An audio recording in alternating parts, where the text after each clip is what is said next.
KTV کے YouTube channel کو subscribe کریں اور بیل کے بٹن کو دبانا نہ بھولیں تاکہ آپ کو ہر نئی آنے والی ویڈیو کا نوٹیفیکیشن بروقت مل سکے۔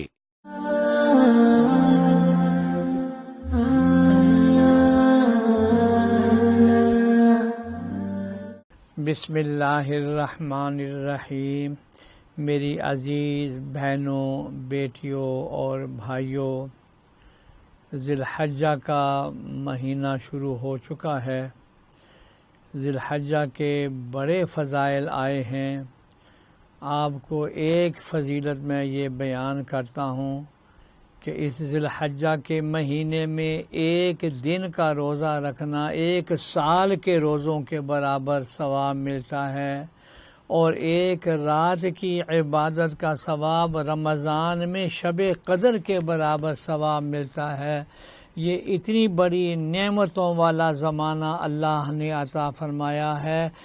رب العالمین ہمیں اس کی قدر کرنے کی بھی توفیق عطا فرمائے، اور اللہ کی بارگاہ میں دعائیں مانگنے کی بھی توفیق عطا فرمائے۔ اور اس مہینے کا سب سے بڑا عمل ایک تو حج کا ہے اور دوسرا قربانی کا ہے۔ میں آج قربانی کے سلسلے میں چند احادیث آپ کو سناتا ہوں۔ آج پہلی روایت حضرت ابی عمر رضی اللہ تعالی عنہ سے مروی ہے کہ حضرت صلی اللہ علیہ وسلم مدینہ منورہ میں 10 برس تک رہے اور ہر سال قربانی کرتے تھے۔ اندازہ لگا لیں کہ جناب رسول اللہ صلی اللہ علیہ وسلم نے ایک سال بھی قربانی کے اندر جو ہے وہ تاخیر نہیں کی ہے۔ 10 سال ہمیشہ قربانی کرتے رہے۔ امت کو سبق یہ دیا جا رہا ہے کہ ہر سال قربانی صاحب استطاعت لوگوں پر، یعنی جن لوگوں پر زکوٰۃ فرض ہے یا جن کے پاس جو ہے 52.5 تولے چاندی کے برابر جو ہے ان کے پاس پیسہ ہے، مال ہے اور ضرورت سے زائد ہے، تو ان پر قربانی فرض ہو جاتی ہے۔ اور حضرت جابر رضی اللہ عنہ کہتے ہیں کہ رسول اللہ صلی اللہ علیہ وسلم نے فرمایا کہ گائے اور اونٹ کی قربانی 7 آدمیوں کی طرف سے کافی ہے۔ پتہ دے دیا اس بات کا کہ گائے میں اور اونٹ کے اندر 7 حصے ڈالے جاتے ہیں۔ اور اگلی روایت حضرت عبداللہ ابن عباس رضی اللہ تعالی عنہ سے روایت ہے کہ جناب رسول اللہ صلی اللہ علیہ وسلم نے فرمایا کہ کوئی دن جس میں عمل صالح، نیک عمل اللہ تعالیٰ کے نزدیک سب سے زیادہ محبوب ہو، ان 10 دنوں کے سوا نہیں ہے۔ ان 10 دنوں کے اندر جو عمل بھی کیا جائے گا اللہ کی بارگاہ میں بہت ہی محبوب ہوگا۔ صحابہ رضی اللہ عنہم نے پوچھا، یا رسول اللہ، کیا اللہ تعالیٰ کی راہ میں جہاد بھی اتنے درجے کو نہیں پہنچتا؟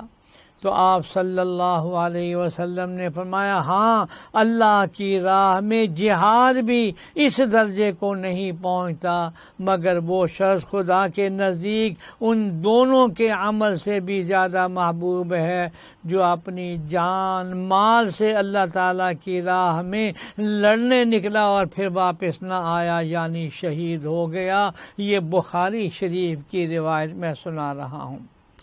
حضرت جابر رضی اللہ تعالی عنہ کہتے ہیں کہ عید قربان کے دن رسول اللہ صلی اللہ علیہ وسلم 2 دمبوں کو ذبح کیا کرتے تھے، اور آپ جب ان کو لٹاتے تو پھر یہ آیت پڑھا کرتے تھے، اللہ ہم سب کو توفیق عطا فرمائے، انی وجہت وجہی للذی فطر السماوات والارض حنیفا وما انا من المشرکین، ان صلاتی ونسکی ومحیای ومماتی للہ رب العالمین لا شریک لہ وبذالک امرت وانا اول المسلمین، اللہم منک ولک عن محمد وامتہ، بسم اللہ واللہ اکبر۔